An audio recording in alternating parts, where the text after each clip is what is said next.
Hello students, this is Professor Chalai, and in this video we're going to look at lattice structures in crystalline solids. As always, you can follow along with our Chapter 10 workbook. By the end of this video, you should be able to describe the arrangement of atoms and ions in different crystals. You should be able to compute the atomic radii of crystals and be able to use X-ray diffraction to determine spacing between different crystal atoms. Now, this entire topic, I took a while to sort of video it because it's very difficult to describe to you, especially when I'm not there in person, three-dimensional structures, like three-dimensional shapes.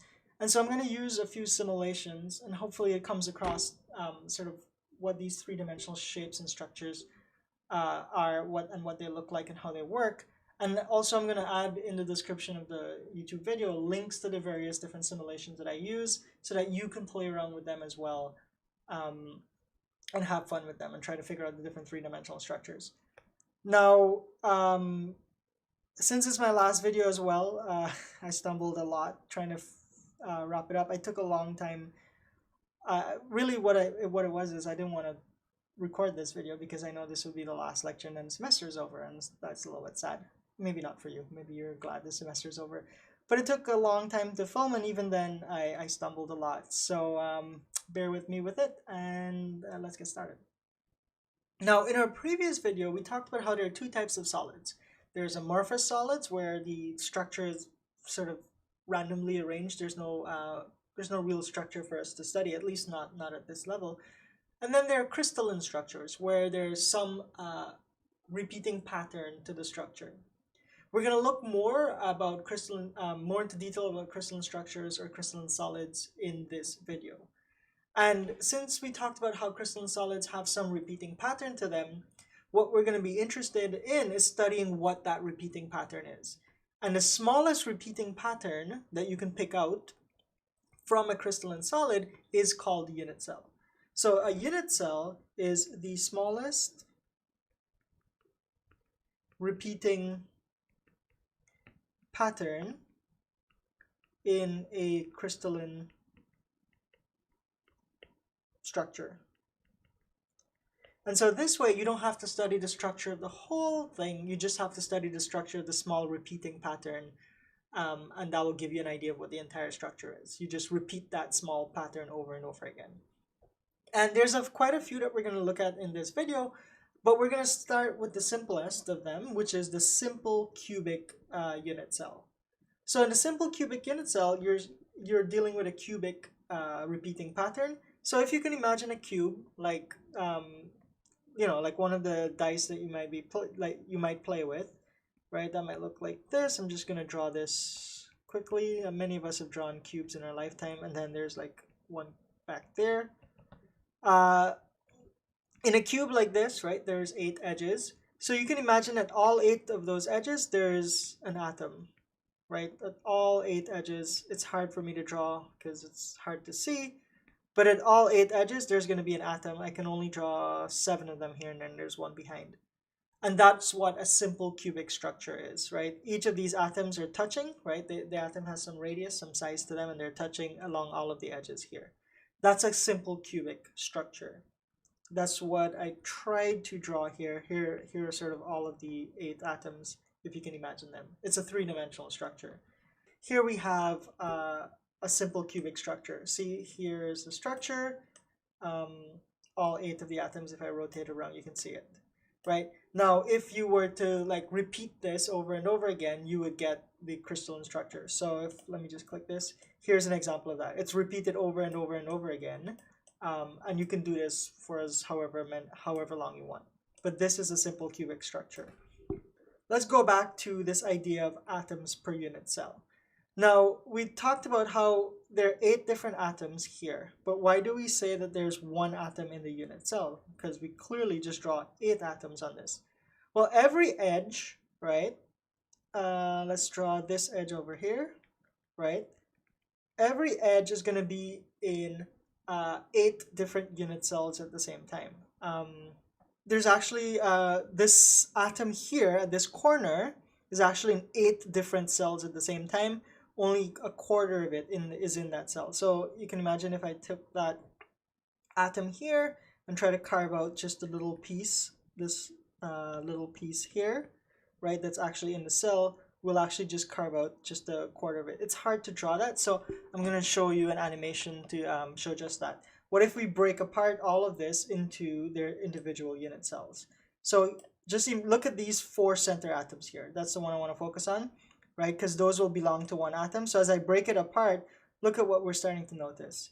The unit cell for the one in the middle here, those 4 atoms are breaking, are part of the neighboring cells as well, right? Only a quarter of them are a part of the unit cell that we were focusing on. So let's break them apart and let's zoom in here. Look at this unit cell. See, it has 8 different atoms, yes, but only a quarter of each atom is inside of the unit cell. The other pieces are in the neighboring unit cell. And so that is why we say that there is only one atom inside of simple unit cell. What about the coordination number? Well, let's look at that.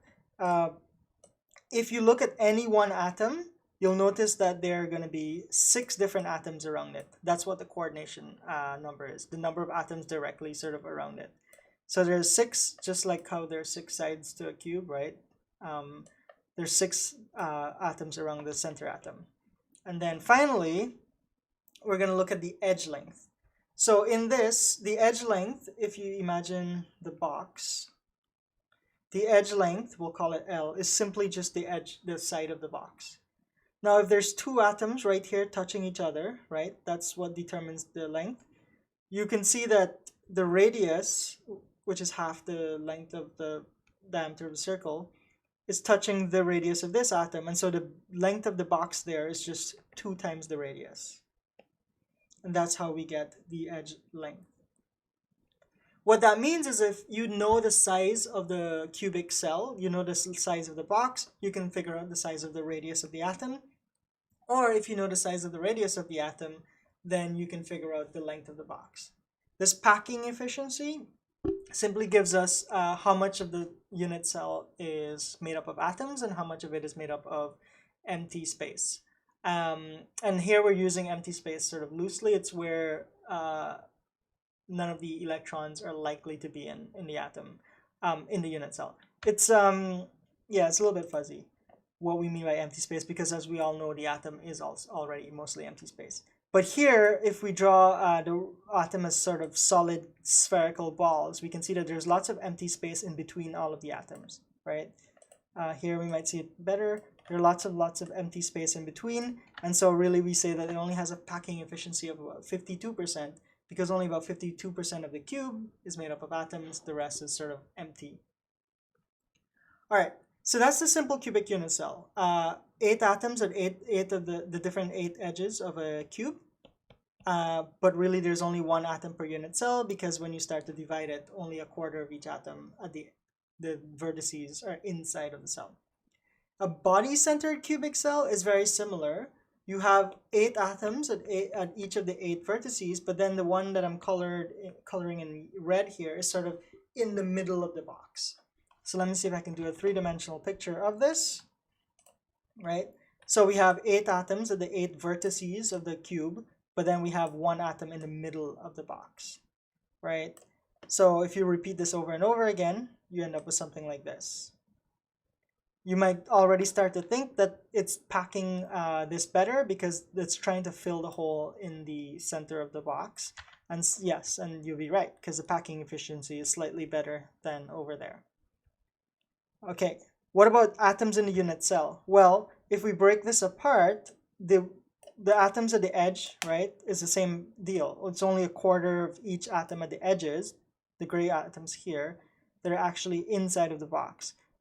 Or inside of the cube. But the atom in the center, the red one in the center, there's one of those entirely in the center, and it doesn't have to be split between different unit cells. So that entire atom is also in the unit cell. So we get 2 here, the one from up here plus the one red one in the center, if you will. So that's a body-centered unit cell. In terms of coordination number, it's a little bit higher, because if you can imagine, the one atom in the center is directly touching all 8 of these corner atoms, and that's why the coordination number is 8. The center atom is touching 8 other atoms directly. The edge length is a little bit more complex, and if you'd like, you can go ahead and derive how we got this number yourself. But the length is equal to 4r divided by square root of 3. That's the edge length. And then finally, for these cubic structures, we're going to talk about the face-centered cubic structure. So again, the idea is the same. We have one atom at each of the 8 different vertices of the cube, and then at each 6 faces of the cube, right? A cube has 6 faces. A die or dices have 6 faces. Each of the 6 faces will also have, in the center of those faces, another atom. So let's see if we can take a look at this. It's kind of like this. If you ignore the color, right, we have 1, 2, 3, 4, and then 1 in the middle of the face, right? 1, 2, 3, 4, 1 in the middle of the face, kind of like that. 1, 2, 3, 4, 1 in the middle of the face. So if you're trying to figure out how many atoms are in a unit cell, again, same idea. The atoms in the corners, there are 8 of them, but only an eighth. I think I've been saying a quarter all this time. Only an eighth of those atoms are actually in the unit cell. But in terms of this atom that's in the face right here, only half of it is in the unit cell, because if you imagine the cell ends here and there's another one that starts over here, this atom will be half in this unit cell and that unit cell. Let me try to break it up and to show you what I mean. There we go. See this atom here, this gray atom that was in the center, half of it gets chopped out because it's in the neighboring cell over there. Yeah, there we go. So this sort of gives you a visual of how we came up with these numbers. So we have 6 different sides, right? But only half of those atoms are actually in the unit cell, and then we have the 1 more from the 8 different atoms at the vertices. This is 3 plus 1, that's 4 atoms in the unit cell. In terms of coordination number, we have coordination number of 12, because every atom is directly touching 12 other atoms, kind of like this. I mean, it's hard to count because you can't see them all at the same time, but it's touching 12 different atoms. And then finally, the edge length is equal to 2 times root 2 times the radius of each atom. This unit cell is called cubic closest packing, and we'll talk about that in a little bit in a second, because if you have a cubic unit cell, right, cube means the length, breadth, and depth are all equal, right? Length is equal to width is equal to height. That's what a cube means. If you have a cube, this is, and you want to pack the atoms as close as possible with the least amount of empty space, this is how you would need to pack it. Face-centered cubic, or sometimes called cubic closest packing. And it has a packing efficiency of about 74%. So only about 26% of it is empty space. All right, so with all of this, basically, if you knew what the structure was, you knew, for example, what the radius of the atoms are, you could figure out the length of the box, or vice versa. If you knew the structure and the length of the box, you can figure out what the radius of the atoms is. Let's do some of those for practice. Let's do number 25 for practice. So we have some body-centered cubic unit cells. So right away you should be thinking, oh, the length of the box for a body-centered cubic cell is 4r over root cube. So 4r over the root square root of 3, sorry, root cube, that's a weird thing. Square root of 4r divided by the square root of 3, right? That's the edge length. It's our very last lecture, so I'm making all sorts of mistakes. Not going to edit them out. I might edit some out. All right, so we know already what the length and the radius, how they're related. It tells us that the cell has a volume, so the volume is equal to 4.32 by 10 to the minus 23 centimeter cube. So this is a very, very tiny volume, makes sense. It's a volume that will only have 2 atoms in it, right? So it's a very tiny volume. Remember, body-centered cubic cell has 2 atoms in it. Okay. So it's a very, very tiny volume. They want us to find the radius of the atom. So from the volume, we can figure out the length, right? Because length cube is volume. It's a cube, so length by width by height is volume. So we can find the length by taking the cube root of the volume. So this will be the cube root, and make sure you know how to do cube root in your calculator. Cube root here was, the volume here is 4.32. by 10 to the minus 23 centimeters cube. And the cube root of centimeters just gives us, centimeter cube just gives us centimeter. So if I do this, I'll get a length of 3.51 by 10 to the minus 8 centimeters as a length. But they want us to find the radius. Now, just a quick note, if you can't find the cube root on your calculator, what you need to do is, so 4.32 by 10 to the minus 23, you raise it to the power 1 over 3.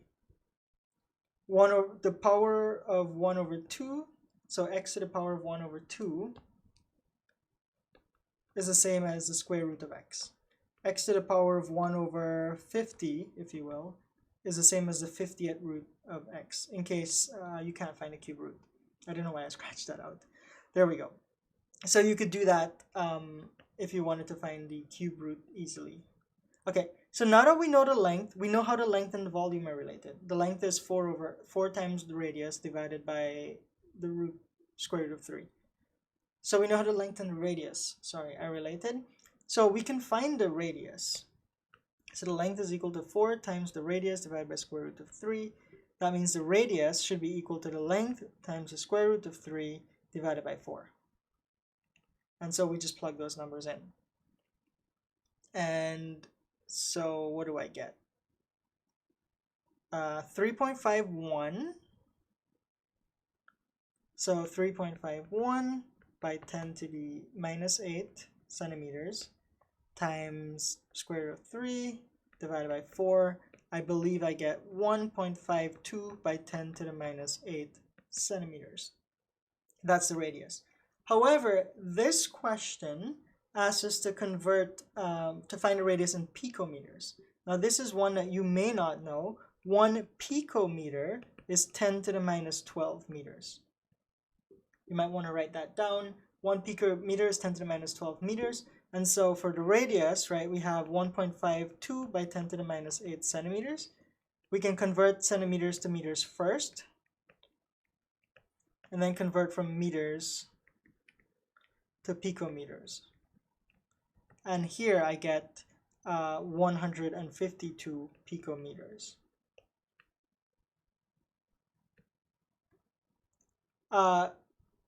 Really, if you want to make this simple, you just multiply by 10 to the 10, right? 1.52 by 10 to the minus 8 centimeters. You have 10 to the 10 picometers in 1 centimeter. And that should give you the same number. But there we go. We have the volume. We started with the volume of a unit cell. Very, very small volume. We know that we can find the length from the volume, because the volume is just length by breadth by height, and the length and the breadth and the height are all equal. So the length is just the cube root of the volume. Once we know the length, we look up the equation for how the length and the radius are equal to each other. Since this is a body-centered unit cell, we choose the equation for the body-centered unit cell. We rewrite the equation to solve for the radius, and we get some number. And then we just convert that number to picometers, and because that's what the question was asking for. All right, now you should have all of the information that you need to answer the questions going forward. So you can pause the video here and try them on your own. Okay, let's look at number 26. They give us the radius of an atom as 138 picometers. Right away, if you wanted to convert this, it should be 1.38 by 10 to the minus 8 centimeters. What did I do? So what I did was multiply it by 10 to the minus 10 to convert from picometer to centimeter. Why did I convert the radius into centimeters? Because the volume, they want the volume in centimeters cubed. Okay, we have the radius, so we can calculate the length. What kind of cell is this? Body-centered cubic unit cell. We did that one just now. It's 4r over square root of 3, right? So 4 times 1.38 by 10 to the minus 8 centimeters divided by the square root of 3, that gives us a length of 3.19 by 10 to the minus 8 centimeters. And then the volume is just the length by the length by the length, or just the length cubed, which is going to be, if you plug this in your calculator, it's going to be 3.24 by 10 to the minus 23 centimeters cubed, right? Because it's cubed. Okay. How about number 27? If you haven't done it so yet, please pause the video first and then we can go over it together. So number 27 asks for the edge length of a face-centered cubic unit cell now. So face-centered cubic unit cell, we know that the length is, what's the length related to the volume? What's the equation? It's 2 times root 2 times r. So 2 times root 2 times r. They tell us that the radius is 125 picometers, which is, well, actually they didn't tell us whether they wanted the length in centimeters or picometers. So really we could just multiply 2 by root 2 by 125 picometers.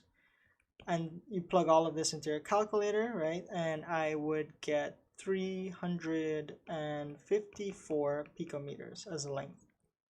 That's an easy one because they didn't tell us which units to use, so I'm not going to even convert picometers. I'm just going to use picometers for the length. Why do we use picometers for the length? Remember I said 1 picometer is 10 to the minus 12 meters. Because for lengths, edge lengths, we get a number that's reasonable. We don't want to keep writing, oh, 3.54 by 10 to the minus 10 meters every time for the length. That's a lot of writing. We know that the edge lengths are going to be very, very tiny, so we're just going to use sizes that are in a range of picometers. Okay, let's look at number 28. Number 28 says that aluminum crystallizes with a face-centered cubic unit cell. So face-centered, we know the length is going to be 2 root 2 times r. The radius, they tell us, is 143 picometers. They want us to calculate the density of solid crystalline aluminum in grams per centimeter cube. So they want the density. So what do? We know how to get length and radius and volume and all of that stuff, but how do we get the density? Well, we know that density is mass over volume. So maybe starting with the volume is a good place to start. So we can take the radius and let's convert it to centimeters because the volume here is going to be in, the volume is going to be in centimeters anyway, or centimeters cubed. So the radius here is going to be 1.43 by 10 to the minus 8 centimeters. So I'm converting from picometers to centimeters right away. So then the length is going to be 2 times root 2 times that this. So the length is going to be 4.04 by 10 to the minus 8 centimeters. Again, I'm just plugging 2 times root 2 times this number into my calculator. All that means the volume is going to be the length cubed, which is going to be this number here cubed. I plug that into my calculator and get 6.62 by 10 to the minus 23 centimeters cubed. So if I'm looking for the density, it's mass over volume, I just have the volume. What about the mass? Well, let's look at a face-centered cubic unit cell. In each face-centered cubic unit cell, there are 4 atoms in there. Can we find the mass of 4 atoms? 4. Yes, we can. Let's do that. So, to find the mass of 4 atoms, we need 2 things. One, we need the molar mass of aluminum, which is 26.98 grams per mole. So we need to figure out how many moles is 4 atoms, and then we need to convert that to grams. So we start with 4 atoms, right? We need to convert that to moles using Avogadro's number. In Avogadro's number, we know that using Avogadro's number, we know that 6.022 by 10 to the 23 atoms is 1 mole. So now we've converted number of atoms to number of moles. And then we can convert moles to mass by multiplying it by 26.98 grams per mole. And now we're left with grams. So the mass is equal to, plug all of this in my calculator, and I believe I get 1.79 by 10 to the minus 22 grams. Right, it's a very, very tiny mass, but it makes sense because we're dealing with just 4 atoms. So now we know the mass of the atoms in this unit cell. We know the volume of this unit cell, so we can figure out the density. is mass 1.79 by 10 to the minus 22 grams over volume, which is 6, right, it's over here, 6.62 by 10 to the minus 23 centimeters cubed. And if I divide that, I get 2.71 grams per centimeter cube. What did I do? I know that density is what it's asking for is mass over volume. I know how to calculate the volume already, right? I calculate the length from the radius and then I calculate the volume from the length. We did that in the previous two examples.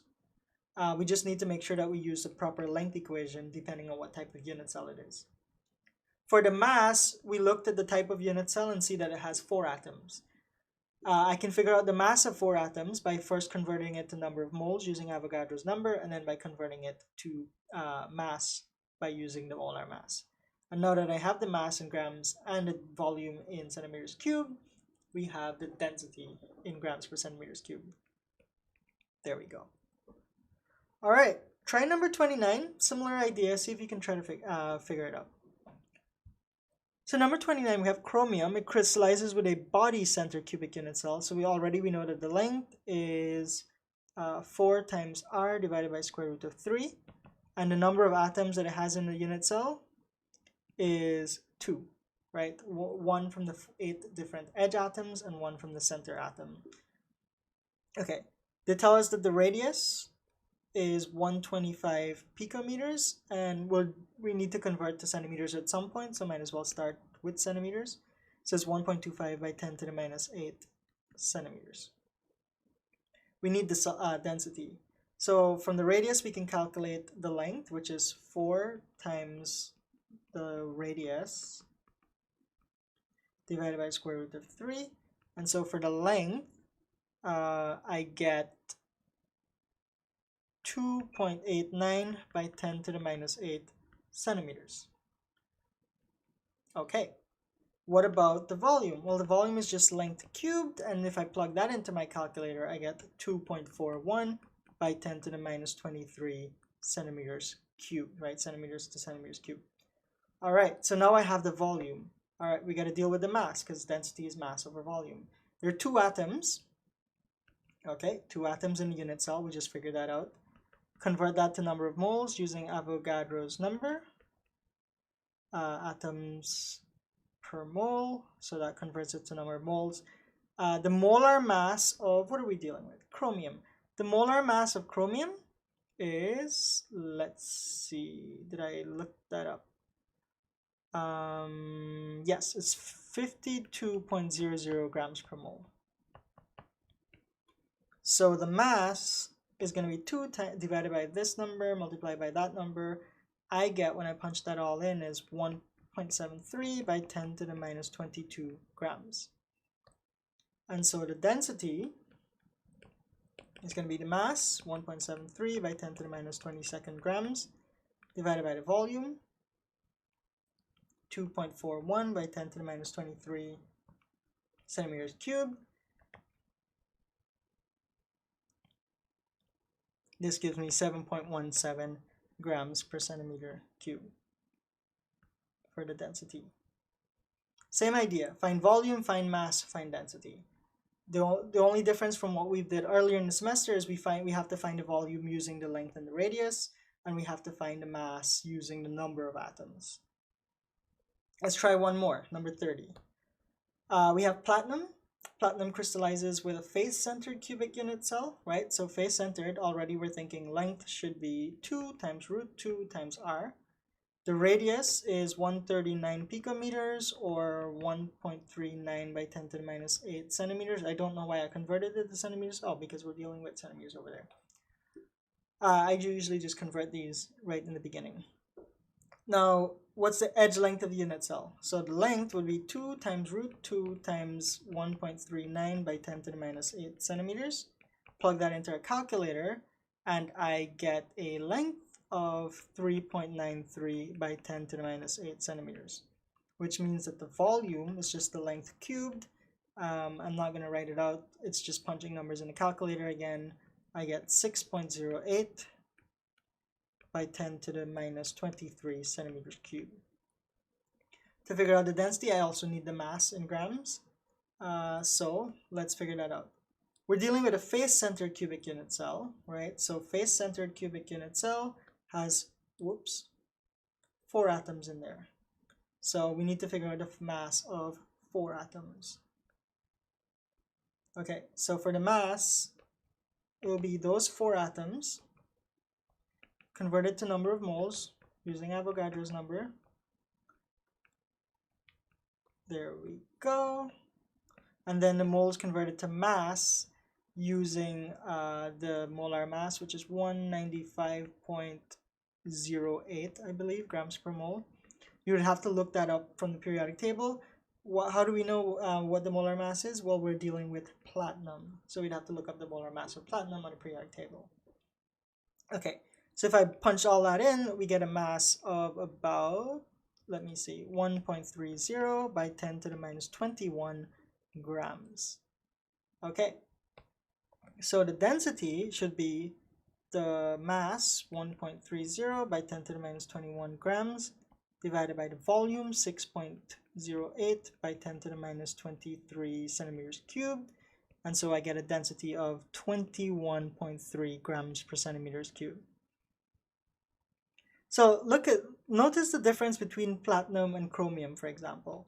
Chromium has a volume of 2.41 by 10 to the minus 23, and platinum has a volume of 6.08 by 10 to the minus 23.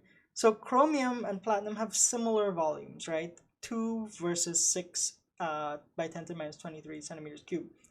But their masses are significantly different. The mass for chromium here was 1.7 by 10 to the minus 22, whereas here is 1.3 by 10 to the minus 21. So the mass for platinum was about 10 times or so greater for 1 unit cell than the mass for 1 unit cell of chromium, and so you end up with a density that's significantly larger.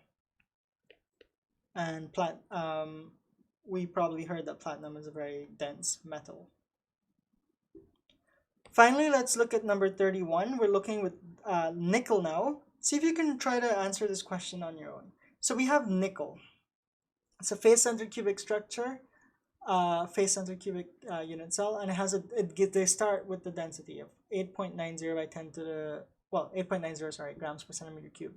What is the radius? Well, we need to do the opposite now. We need to first figure out what the mass is so that we can figure out what the volume is, right? So mass will help us figure out the volume, which will help us figure out the length, which will help us figure out the radius. For a face-centered unit cell, the length is equal to face-centered, let's see, 2 times root 2 times r. I mean, I could go back to the table, but I think I remember it correctly. Okay. Let's figure out what the mass is. Nickel, face-centered cubic unit cell, it means it has 4 atoms, right? So let's figure out what those 4 atoms would weigh. Divided by Avogadro's number, atoms per 1 mole. And then nickel has a molar mass of about 58.69 grams per mole, I believe. And so the mass here, I get 3.90 by 10 to the minus 22 grams. So if I know the mass and I know the density, I can figure out the volume, right? So density is equal to mass over volume, which means that the volume will be the mass over the density. So let's do that. The volume would be the mass, 3.90 by 10 to the minus 22 grams, divided by the density, which was 8.90 grams per centimeter cube. So grams cancel out and we're left with a volume in centimeters cube. And that number, I believe, comes out to be 4.38 by 10 to the minus 23 centimeters cube. Once you have this volume, we can figure out the length, right? We did an example of this earlier. It's the cube root of the volume.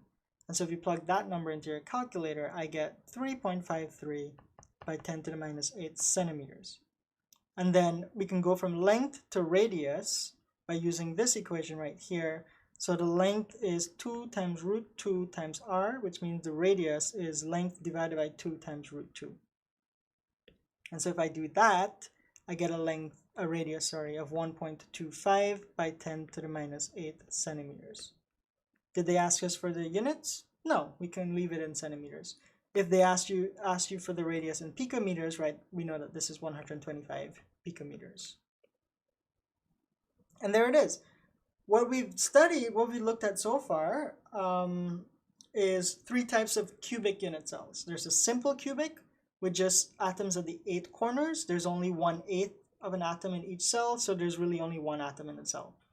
There's the body-centered cubic unit cell with 1 atom also in the middle, the very center of the cell. That's why it's called body-centered. There's an atom in the center of the body of the unit cell, if you will.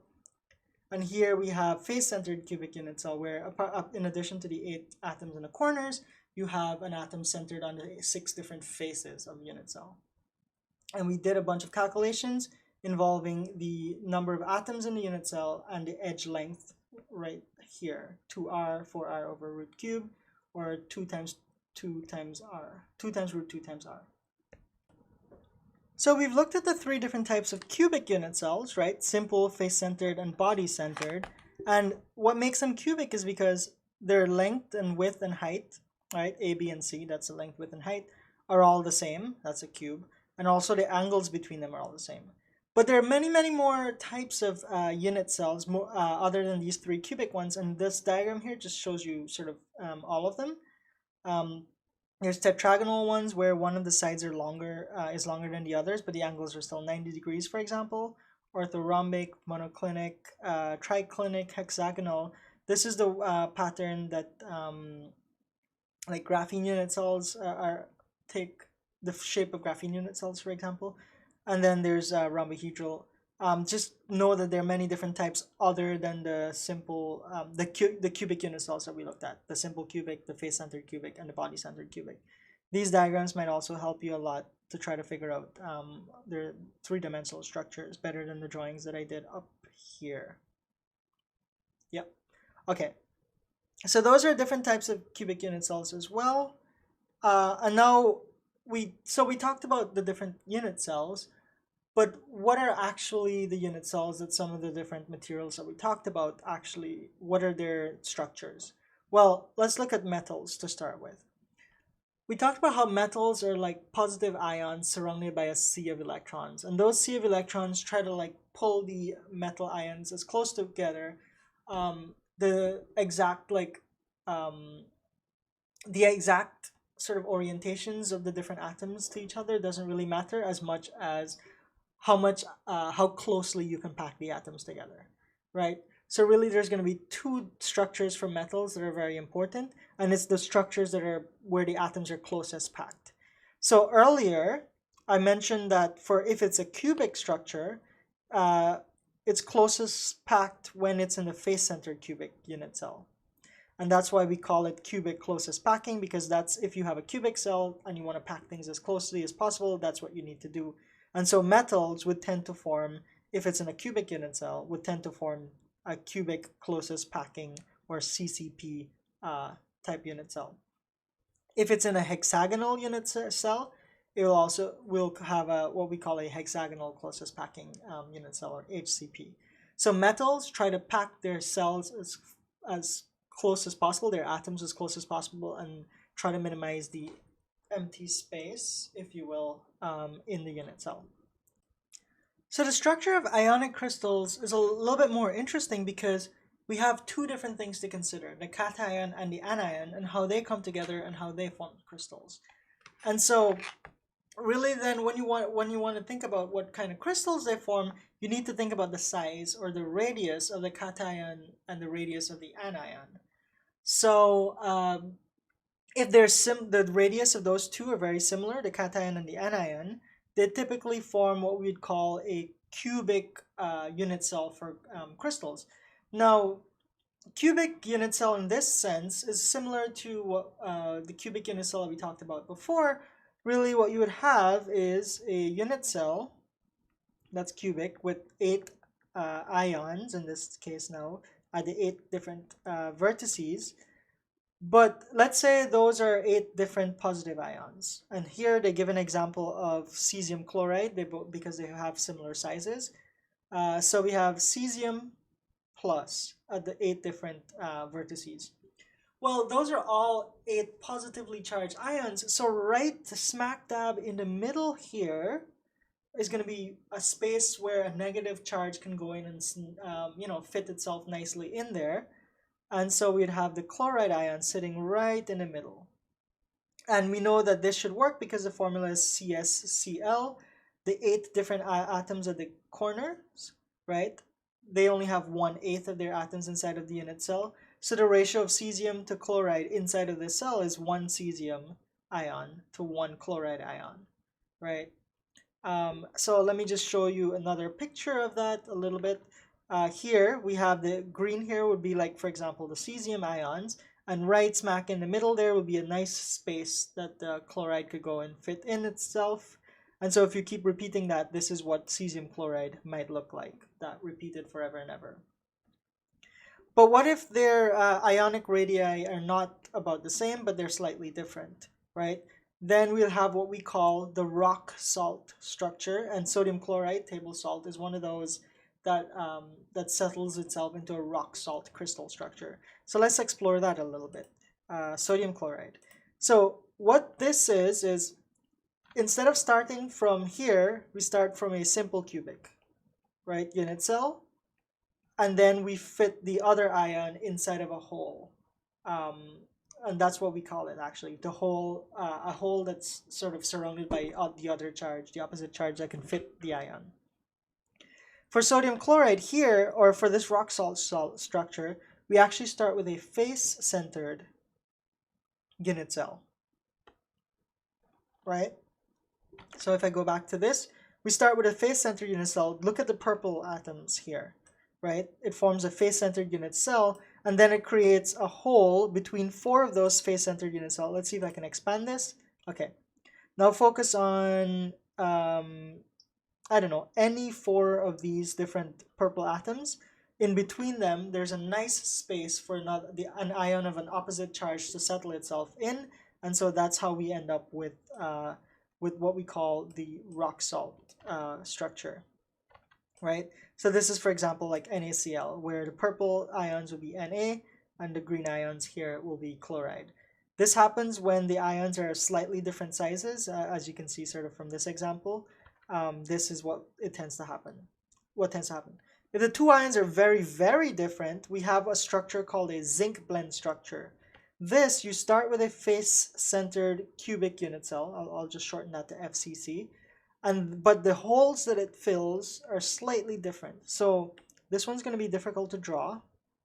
And I encourage all of you to sort of play around with these different 3-dimensional structures in your head, or if you'd like, I could send you these links to sort of play around with for yourself.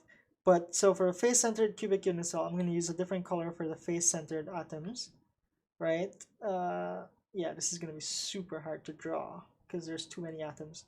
But for example, there's an atom here, which else do I want? That one and that one. Sort of between these, right, there's a hole in here where another atom, if it's tiny enough, could fit itself into. And so this is why this is for ions that are very different in sizes. So that these ions out here at the edges can be large, but inside there can fit in a very tiny atom. And so let's look at that, an example of that here with calcium fluoride. Let's look at a single cell. So we have a face-centered unit cell. Look at the white atoms now, right? Those form the face-centered unit cell that we're talking about. And then in between each of these, each 4 sort of corner, there's space for another atom to sort of fit itself in. So this is the zinc blende structure. There we go. So if you have a formula for a salt that's just M times X, right, like 1 cation with 1 anion, like NaCl, or any of these examples here, these are the 3 different types of structures you would have. And you can figure out which ones that they'll fall into based off of whether their radius are similar, different, or very different. If you have a salt that's formula MX2, such as calcium fluoride or so on, we would have what we call a fluoride structure, or if you have the opposite formula with two metals and two metal ions and one non-metal ion like K2O or Na2O, you have this anti-fluoride structure. And I encourage you to Google those and try to see what those structures look like from a three-dimensional point of view. Okay, so now let's look at these questions and see if we can figure out what the structures are for these ionic compounds. We have rubidium chloride. Its radius is 148 picometers. The rubidium ion is 148 picometers, and the chloride ion is 181 picometers. What structure do we think they would end up in? Well, those radius are not the same, right? So it's probably not going to be a cubic structure. They're different, but they're not very different, right? 148 to 181. So this might be a rock salt structure. What about magnesium chloride? Well, we don't even have to think about this. The formula is MgCl2. So if it has that formula, it's probably going to be a fluorite structure. And then CuI, okay, Cu has a radius of 96. Copper 1 has a radius of 96. Iodide has a radius of 216. Those are very different numbers, right? So I think that would be a zinc blend structure. So we talked about how metals, they form either cubic closest packing, which is the same as face-centered cubic unit cell, or hexagonal closest packing, because metals want to pack as close as possible. For ions, they tend to start out with some type of unit cell, and inside of the holes, they fit the other ion. So in this case, the cubic unit cell, you start with a simple cubic unit cell, and you fit the opposite ion in the middle of that of the hole that's created there. The rock salt structure starts with a face-centered unit cell, and then it fits the other ion sort of between four different atoms. And zinc blend does it a little bit more creatively. It tries to stick it in between four different atoms, sort of. Yeah, it's hard to describe these, but kind of like this. So you might be wondering, how do we know sort of what the different crystal structures are in this first place, or what the spacings between the atoms are? Like, that's a very specific thing for people to know. And the answer to that question is X-ray spectroscopy, or X-ray crystallography, in fact. So we talked about how the spacing between atoms are just a few hundred picometers. And so to probe that, we also need light with wavelengths that are similar to a few hundred picometers. And if you do the calculations, that wavelength corresponds to X-ray light. And so what you would do is, imagine that you have two atoms. Just let's make this simple. And we bounce light off of it, right? So light comes in. Well, let's use yellow for light. That's not yellow. This is yellow. Light comes in, light bounces off. Light comes in, light bounces off, right? And we have some sort of screen here that we're measuring. We're measuring the light that bounces off of these atoms, right? We know that light constructively and destructively interfere. So at patches of the screen where they constructively interfere, there'll be bright patches, and then there are dark patches that I represent by just not drawing anything, where they destructively interfere. So if we know the wavelength of the light that comes in, right, and we know sort of the various angles at which the let's call it theta, at which the different sort of patches of light constructive interference happen, then we can sort of figure out what the distance between the atoms is. And that is what Bragg's law here is telling us. This here is the wavelength, right? Wavelength. This here is just a number. It's usually an integer. And remember, we have different patches here.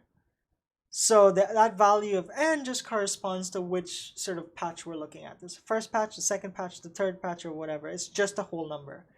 The distance here, d, is the distance between the atoms. So this would be the distance between atoms, right? And again, this is usually measured in picometers. So maybe you want your wavelength to also be in picometers so that the units work out nicely. And then theta here is just the angle that we talked about. So using this, we can actually figure out the distances between atoms if we can figure out where those bright patches are. So let's look at a quick question that uses this in an example.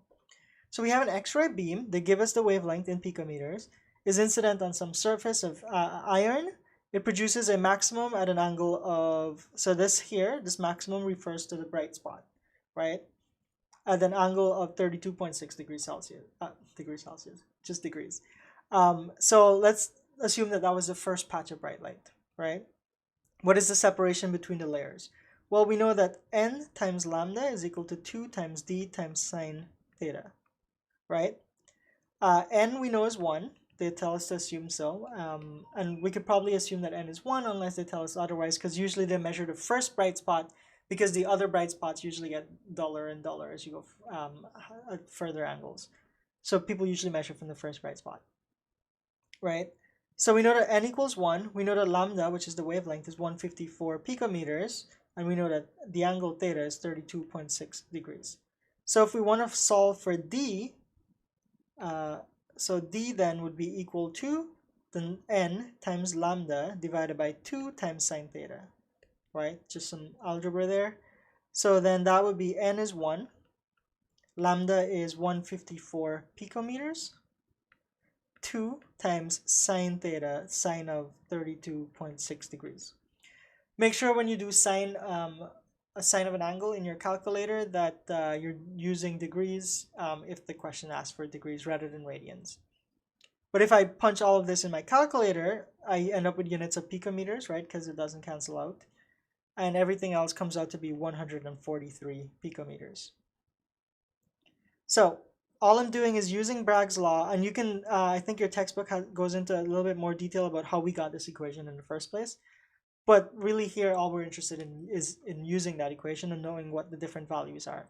N is just a number. Lambda is a wavelength, usually in picometers. D is the distance between the atoms, the spacing. And theta is the angle here that we measured. Okay, finally, let's look at another question here. Let's look at molybdenum atoms. 157 picometers, that's the spacing, so that's D, 157 picometers. Again, I don't know if I said it earlier, but try this one on your own first, see if you can figure it out, and then we'll go it over together. All right, so the angle we figured out, the angle is what they want us to calculate, but the wavelength of X-rays is 154 picometers. So we know that n times lambda is equal to 2 times d times sine theta, right?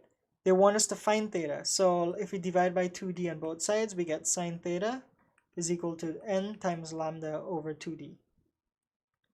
But that's not theta, that's just sine theta. If we want theta, it'll be sine inverse, right? Make sure you know where to find sine inverse on your calculator. I'm bringing back all the horrors of high school trig right now. So we have sine inverse of n. Did it tell us what n is? Yeah. They tell us that they tell us to use both n equals 1 and n equals 2. So for n equals 1, we'll use 1 times 154 picometers, right? That's the wavelength, divided by 2 times d is 157 picometers. And this makes sense. The picometers will cancel out so that you get sine inverse of something that doesn't have a unit.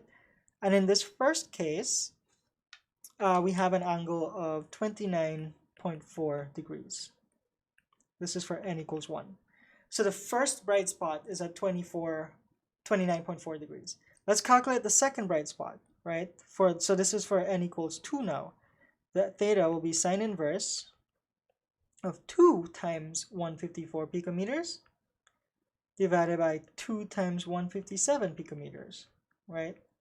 And so the theta here will be equal to 78.8 degrees. And this is for n equals 2. So the first bright spot occurs at an angle of 29.4 degrees, and then you have to go up to 78.8 degrees to calculate the second bright spot. Okay, that's where we're going to end. My notes here goes a bit further than you have in your textbook, because there are more types of solids than just the ones that we looked at. We looked at metallic solids, ionic solids, but there's also like polymers and plastics. There's also semiconductors, right?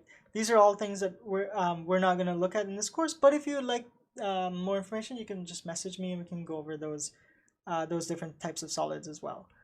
But that will bring us to the end of this chapter and this course. I hope you had a fun time. I know things have been crazy this semester, so I hope you had a fun time learning all the cool things about chemistry. And I will see you around campus. Bye.